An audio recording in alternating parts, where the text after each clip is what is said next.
বিশাল গড়নের এই ফুটবলারের নামটাও বেশ অদ্ভুত, ইকরামুল ক্যাসপার হক। তরুণ এই খেলোয়াড় ২২ বছরের ছোট্ট জীবনেই দেখেছেন নানা রং।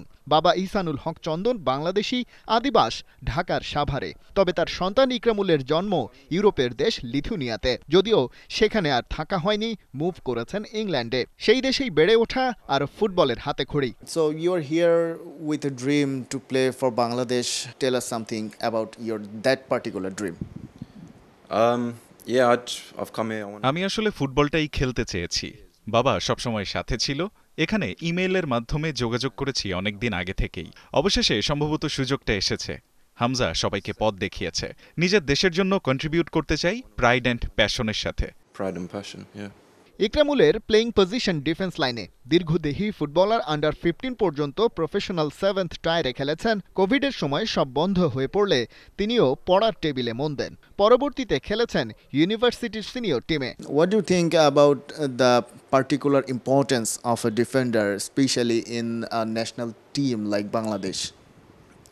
I feel like, from my point of view, আমার পয়েন্ট অফ ভিউতে গেম শুরু হয় ব্যাক থেকে। আমি আসলে বল উইন করতে পছন্দ করি, সেখান থেকে সামনে এগোতে চাই। ফুটবলের এক এক প্যাটার্নে ব্যাপারটা এক একভাবে ঘটে। দুর্বলতাগুলো রিকভার করে দলকে সাজাতে পছন্দ করি। bring composure to the team. Your height is 6'2", if I am not wrong.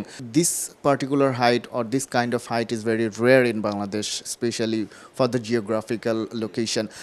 What do you think you have this kind of advantage? Do you think this is an advantage as a footballer?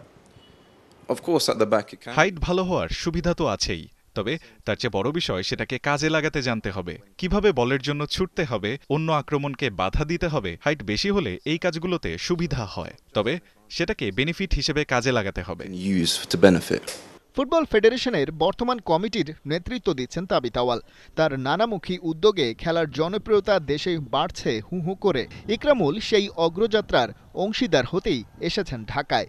What do you think about the football structure, the culture of football in Bangladesh, and what about the vibe of Bangladesh football, especially in recent days? Do you follow these things? Yeah, so it's definitely. বাংলাদেশের ফুটবলে এখন জনপ্রিয়তা বাড়ছে, মানুষ বেশ crazy হয়ে উঠেছে। আমি খুবই আগ্রহী ভবিষ্যতে এই দেশটা ফুটবলে কতদূর যেতে পারে তা দেখতে। Bangladeshi football. বাংলাদেশ ফুটবলে অনেক দূর যেতে পারবে তাতে নিশ্চয়ই সন্দেহ নেই, তবে সেই ফুটবলের সাথে ইকরামুলের যাত্রাপথ কত দীর্ঘ হতে চলেছে তার বিচার আপাতত বাফুফের হাতে। খালিদ জামিল, একাত্তর।